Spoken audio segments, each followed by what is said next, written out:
the India-Canada relationship has been through a very, very difficult phase, probably the worst phase in ever because of the killing of this one Khalistani separatist. And we've seen how things really went sour in the last 2 years. But at the same time, the India-Canada relationship is far too important to be, left in this current kind of state. Prime Minister Modi just left, just a little while ago, just left, and we're working a trade deal with India. We're working a trade deal with Pakistan, and they were both here. We have been told is that President Trump asked Prime Minister if he could come to Washington on the way back from Canada. If the Indian side had accepted that invitation, we would have had the Prime Minister in Washington at the same time as the Pakistani army chief. Yeah. And that's something that possibly the Indian side would not have been very keen on.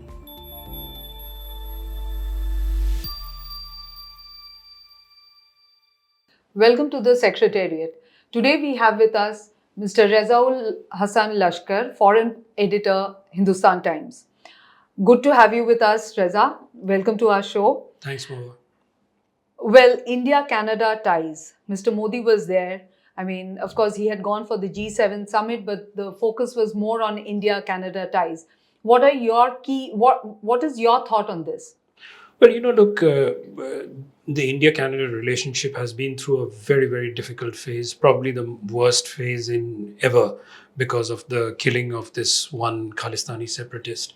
And we've seen how things really went sour in the last 2 years.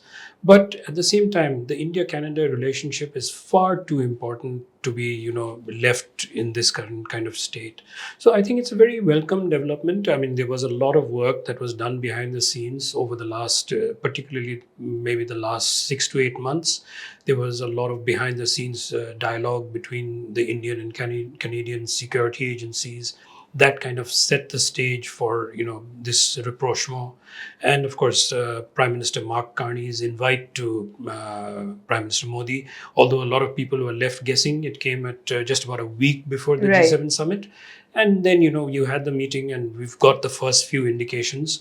Both sides have decided that they're going to appoint new high commissioners. They're also going to revive some mechanisms to make the ties more stable. So all in all, I think it was a very welcome development that we've seen in the last few days. And do you think trade talks, which had gotten stalled, do you think that is going to revive very soon? Well, there are indications, because if you look at the statement that was issued by the Indian side, it clearly talks about, restarting these negotiations for a trade deal.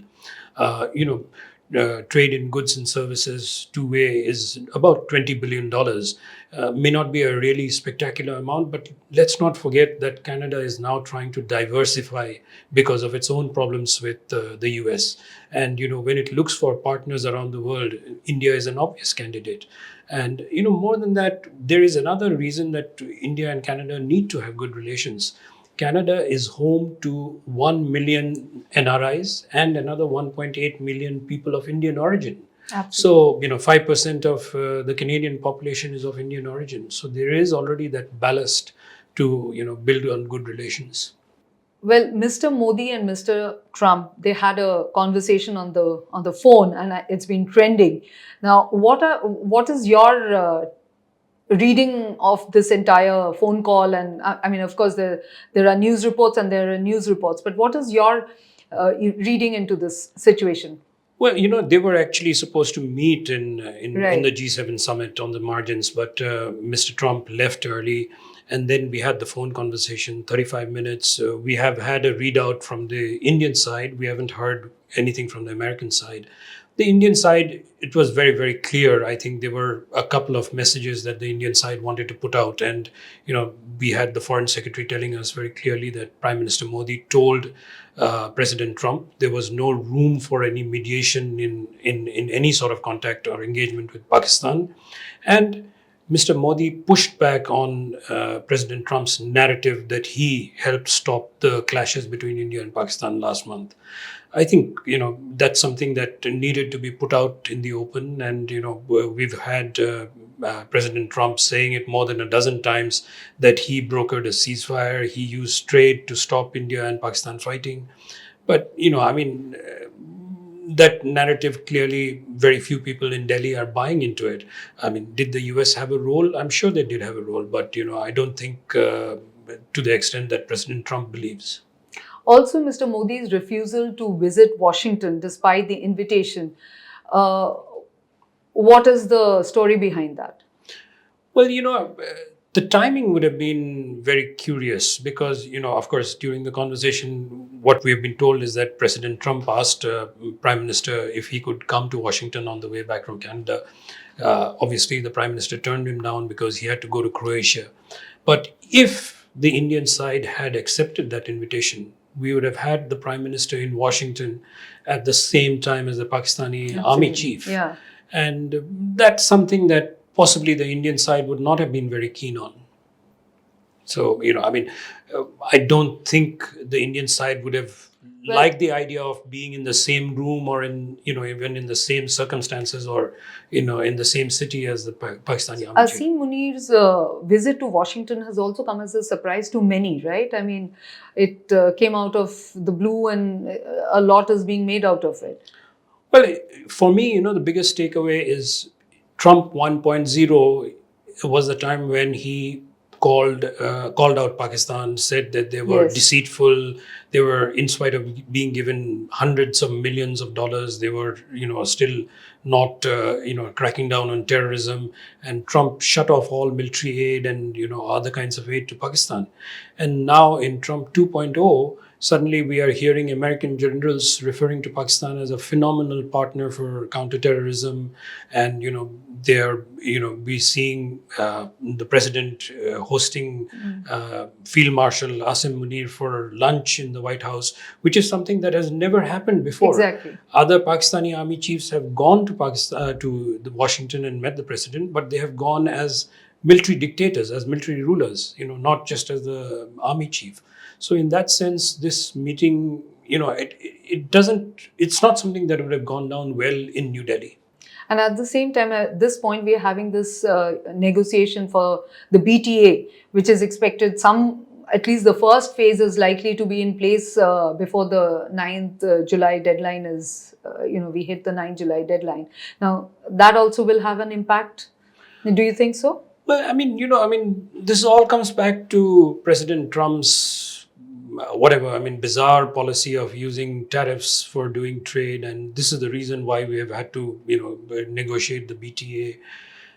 Well, we probably will have some sort of a deal before July 9th. But then, we've even had American officials saying that they may extend the deadline. Yeah. So, one never knows with the Trump administration. But I think the Indian side would want to do a deal so that, the grounds are prepared for President Trump to come to India for the Quad Summit towards the end of the year. The other highlight was Mr. Modi's meeting with Mr. Zelensky. Of course, it's got cancelled. Yeah. But what implication would that have? Well, Prime Minister Modi has met President Zelensky on the sidelines of the last two G7 summits. A meeting was set up this time. What I am told is that the meeting couldn't go ahead because it clashed with the timing for the phone call with President Trump. Clearly, we've been trying to balance between Russia and Ukraine. We have, Prime Minister has visited Ukraine. There has been humanitarian aid. But, in terms of if you really were to look at on balance, Russia is much more important to India than Ukraine will be, and even into the foreseeable future.